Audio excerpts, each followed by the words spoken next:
Ada 100 orang beriman di suatu daerah, 80 maksiat, 20 yang takwa, hancur daerah itu. Kalau di Jakarta ini 3 juta maksiat, insya Allah 8 juta masih takwa. Amin ya robbal. 8 juta. Bayangkan setiap kuliah duha begini, kuliah subuh, Jakarta rame. Allahumma arhamna bil Quran. Ente tidak berdaya. Yang kedua, kezoliman. Kenapa Allah suruh perangi? Kenapa Allah suruh perangi? Innahum billahi wa rasulihi. Karena mereka itu telah kafir terhadap Allah dan Rasul. Wa matu wa hum fasikun. Dan mereka mati dalam keadaan fasik. Bukan mati dalam keadaan kafir, mati dalam keadaan fasik. Dilarang oleh Allah, bahkan mendoakannya pun nggak boleh masuk dalam barisan itu. Orang yang sudah munafik terhadap agama Islam, Allah perintahkan. Itu tadi ayat 73, ayat yang ke-84 dalam Quran surah At-Taubah. Allah katakan, jangan engkau doakan Muhammad, bahkan berdiri di atas kuburnya pun jangan. Saking kerasnya itu. Oh jangan, tapi itu kan ulama Ustaz. Enggak bisa. Orang kalau ulama tidak lalai. Ulama kerjaannya dia senantiasa berhadapan dengan umat. Bukan konsep politik yang dia jalankan. Konsep apa? Akhirat. Konsep akhirat. Bagaimana manusia berperilaku, bagaimana umat Nabi tertib dalam hidup. Konsep akhirat. Dia tidak ada maksud politik. Enggak ada. Memang kita disuruh berpolitik. Kenapa? Untuk menyelamatkan agama Allah. Ya ayyuhalladzina amanu in tansurullah yanzurkum wa yusabbit aqdamakum. Kita tolong agama Allah, maka Allah akan menolong kita. Sekalipun ada seorang ustadz mengatakan, oh ini kan karena lempengan dari laut, dari dasar laut Sulawesi begini. Kenapa ente tidak jadi ahli geologi? Ente kok jadi ustadz? Inilah kalau pekerjaan bukan ahli yang pegang begini. Ada sudah jadi ustadz mau jadi politikus. Sudah jadi ustadz mau jadi arkeolog. Sudah jadi ustadz mau jadi astronom.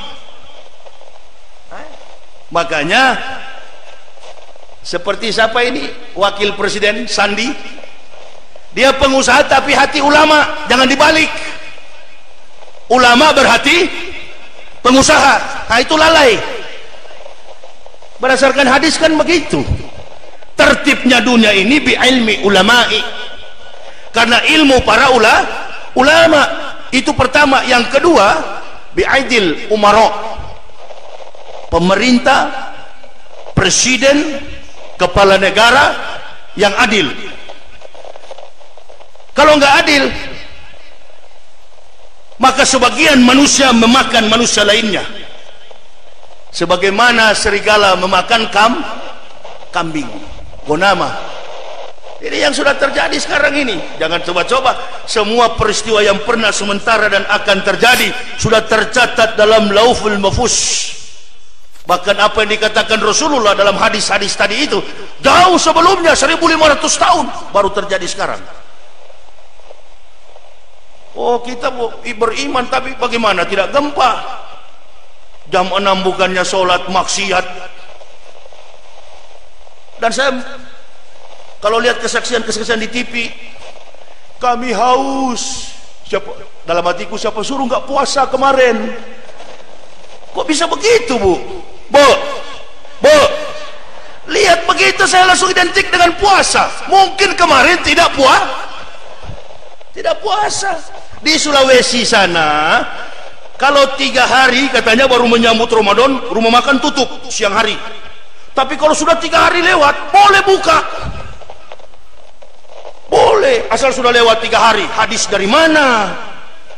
Yang sebenarnya umat Islam itu kalau siang hari jangan menjual makanan itu kalau tebal imannya. Kalau tipis 3 hari boleh tutup, nanti 4 hari bisa buka. Ini yang kata Nabi, yastaghfuna minan nas wala yastaghfuna minallahi.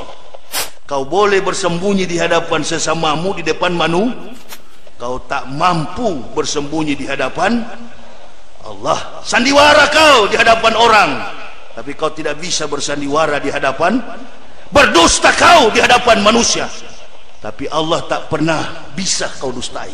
Yastaghfuna minan nas wala yastaghfuna minallahi. Coba, barangkali kita sudah demo, dibilang dicelah kita, dicari-cari alasan kita. Oh, bukan persoalan kita bela Jokowi, bukan persoalan kita bela Prabowo.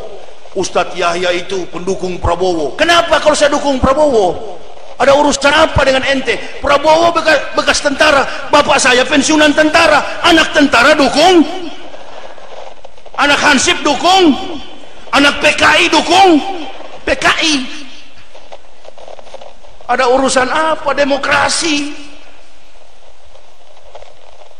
Coba kalau saya bilang dukung Jokowi, oh enggak bakal dilapor saya. Nanti di penjara, bagus kalau masuk penjara. Bisa bimbing narapidana. Sufufa kumpa inata suwata sofa minta mami solah. Jadi imam. Ajar narapidana yang kafir saya Islamkan. Masya Allah. Kalau illa biidnillah, jika Allah izinkan. Umar bin Khattab, orang dari kafir dapat hidayah. Malu gak bapak ibu yang sudah lahir dari kecil Islam, munafik terhadap Islam? Malu gak? Harusnya malu. Orang yang menghina Islam gak butuh suara umat Islam kita jadikan teman. Itu namanya zalim. Mendoakan orang zalim berarti apa kata Nabi? Mendurhakai Allah. Jangan doakan orang zalim, doakan tapi cepat mati. Begitu. Doakan tapi doakan supaya cepat mati. Hati-hati, saya bagus ya. Saya orang Sulawesi. Begitu datang, jadi saya tahu Al-Quran itu nggak abu-abu kan. Bahkan Al-Quran itu keras, lebih keras dari saya, lebih keras dari Habib Rizik. Apa yang Allah katakan kepada orang, contohnya kepada orang kafir, apa yang Allah katakan? Inna syarrat dawabi indallahi lazina kafaru fahum la yu'minun. Sesungguhnya kata Allah, binatang makhluk yang paling buruk di sisi Allah adalah orang-orang kafir. Keras atau bu? Mau keras atau lembek? Mau keras, ibu-ibu? Mau? Keras sekali itu. Hewan sudah binatang, sudah makhluk buruk, binatang buruk. Orang kafir. Oh jangan Ustadz, kalau ada orang munafik ketemu ayat begini yang suka-suka jilat pantat kafir, yang menantang Ustadz Somad untuk ke Jawa itu, yang gondrong, yang suka masuk ke gereja kalau Natal, suka pidato dalam gereja, saya pendeta, keluar dari pendeta, dia mau jadi pendeta. Innalillahi. Yang suka pidato di gereja tuh, yang suka jilat-jilat pantat kafir, lebih baik mati melarat miskin saya. Dia katakan apa? Orang yang munafik begitu, kok bisa-bisanya suka menjilat kafir, hidup dengan kafir, nggak malu masuk masjid, takbir, Allahu Akbar, Allah Maha Besar. Jangan dicampur-campur. Saya dari pendeta masuk Islam, sadar betul. Oh, satu kali beriman, satu kali lahir, satu kali beriman, satu kali meninggal, satu kali barikatan mustaufizatan ala rukabi, terkapar di pelataran kiamat bagai seorang terdakwa di hadapan hakim. baru dibaca amal-amal kita. Wa kulla insanin alzamna ta'irau fi unuqi wa nukhrijul lahu yaumal qiyamati kitaba yalqahu masyuron iqra kitabaka binafsikal yauma alaika asiban. Kitaba yalqahu masyuron, bacalah kitabmu, cukup dirimu sendiri yang menjadi penghisap atas perbuatanmu. Mau kemana kita? Mau berbohong kemana kita? Saya dari kafir masuk Islam, begitu bersyahadat bersih, putih. Masih ada tisu nggak? Nggak, kalau kasih contoh nggak usah ambil di Arab, terlalu jauh. Gini, ini. Udah lihat, Bu, apa ini? Enggak. Apa ini? Bersih. Bagaimana Pak? Bersih kan? Putih, enggak ada catatan. Itu tuh orang dari kafir yang masuk Islam. Bersih, enggak ada catatan. Justru kejahatannya menjadi kebaikan. Apa enggak disyukuri yang begitu? Disyukuri, alhamdulillah. Nikmat paling berharga yang tidak bisa dibeli ya Allah, yaitu hidayah, petunjuk, keselamatan dunia wal akhirat. Hanya kepada saya dan keluarga, istri dan 3 orang anak Engkau berikan ya Allah, sementara kafir di luar sana asyik dengan kehidupan kekafiran mereka. Engkau tidak memberikan petunjuk. Ayo, mana yang lebih berharga? Ibu kaya raya, bapak kaya raya, tapi ibu tidak beriman kepada Allah. Saya lebih memilih hidup melarat, jujur di hadapan Allah. Saya beragama Islam. Itu yang saya rebut, itu yang saya dapati sekarang, ketenangan jiwa. Sudah masuk dalam Islam, jujur kepada Allah, jujur kepada umat Nabi. Masya Allah. Saya mau tanya kepada ibu bapak, jujur sajalah, kalau bukan karena Islam, Jokowi bisa jadi presiden enggak? Enggak bisa. Coba kemarin waktu Jokowi mencalonkan diri, namanya Matius, namanya Markus, namanya Stefanus. Orang terus identik, ini kafir, jangan pilih. Jadi kita hidup, kita bisa, ibu-ibu bisa pakai barang emas, kita punya mobil, kita punya aset, kita punya harta, bahkan aset menjulang sampai ke langit. Itu karena Islam. Jadi Islam jangan dihianati. Itu. Saya bisa masuk Islam, meninggalkan kekafiran, mendapat petunjuk. Itu karena Islam. Jadi tidak bisa dihianati Islam ini, dijaga, dilindungi. Kalau Islam dihianati, agama Allah ini sampai kita hianati, berapa lama kalau Allah perintahkan? Gunung dalam Quran surah Al-Waqiah, coba kirimkan 1 letusan dulu. Orang Palu menangis. Saya nonton TV, saya cuma bilang, nah, itu baru kalian rasa. Kalian dari dulu, saya begitu masuk Islam, sasaran pertama saya dan istri berdakwah Sulawesi Tengah, Palu. Ada yang menghina, wah itu nggak betul. Tahun 2009 saya buka topi saya pergi ke pinggir laut, saya menangis di lautan itu. Gubernur Longki Janggola itu kenal sekali sama saya, coba tanya beliau. Coba ya Allah. Makanya ada jamaah dari Palu SMS ke saya dan saya balas, mudah-mudahan diampuni oleh Allah. Bantu, kita bantu secara finansial, kita bantu.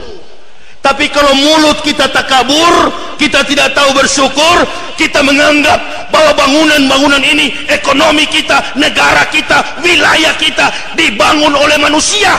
Oh, ini karena Jokowi. Malam kau angkat, kau puji manusia, kau tidak sadar illah biidnillah. Malam ngomong, ini kan karena Pak Jokowi. Oh, Allah kalau bangun dia bisa rombak dalam 1 detik. Hati-hati, hati-hati. Kalau dia bangun, manusia bangun sampai tinggi, sampai ke langit gedungnya, Allah utus malaikat paling kecil saja di sana datang. Coba goyang dulu gedung itu. Goyang dulu. Lari di situ Bondo, lari keluar, nggak pakai, tinggal pakai sarung. Lari kabur keluar. Gemetar. Hari apa itu gempa di Tasikmalaya? Di rumah sudah begini kami suami istri. Istri saya sudah Allahu Akbar. Saya bilang alhamdulillah dek, supaya kita mati syahid. Kok bisa begitu Pak? Ayo Pak lari. Saya bilang enggak, saya mau tunggu dia robohin supaya saya mati syahid. Lelah hidup di dunia, saya bilang. Saya bilang sama itu ada istri saya. Dia mau lari bawa anak gendong. Mau lari kemana kalau sudah waktunya? Ente mau sembunyi kemana? Illa biidnillah. Mau lari kemana? Nggak bisa lari. Pasang badan, minta bila perlu. Husnul khotimah. Coba ibu lihat yang di YouTube tuh, perempuan-perempuan yang di Pantai Talise itu sampai ke Tondo itu daerah maksiat. Daerah maksiat. Ada 100 orang beriman di suatu daerah, 80 maksiat, 20 yang takwa, hancur daerah itu. Kalau di Jakarta ini 3 juta maksiat, insya Allah 8 juta masih takwa. Amin ya robbal. 8 juta. Lupa bayangkan, setiap kuliah duha begini, kuliah subuh, Jakarta rame. Masih banyak yang bertakwa dibandingkan, masih banyak yang takwa, yang mus dibanding mun. Nggak boleh jelas sekarang Bu, nggak boleh. Kalau jelas kan ada leak. Bagus juga saya Bapak dapat pelajaran juga saya. Iya ya, nggak boleh keras. Kiai, jangan kiai, jangan sembarang-sembarang. Jangan. Apalagi saya bukan kiai begini. Mantan kafir. Jangan, nggak boleh. Nanti kita akan jumpa. Kita akan jumpa. Di dunia begini kita belum tahu. Ibrahim pernah ragu, karena iman manusia itu biasa turun naik. Ibrahim bilang begini, ya Allah, cobalah buktikan, tunjukkan kepada saya engkau membangunkan orang mati. Karena peristiwa membangunkan orang mati ini cuma terjadi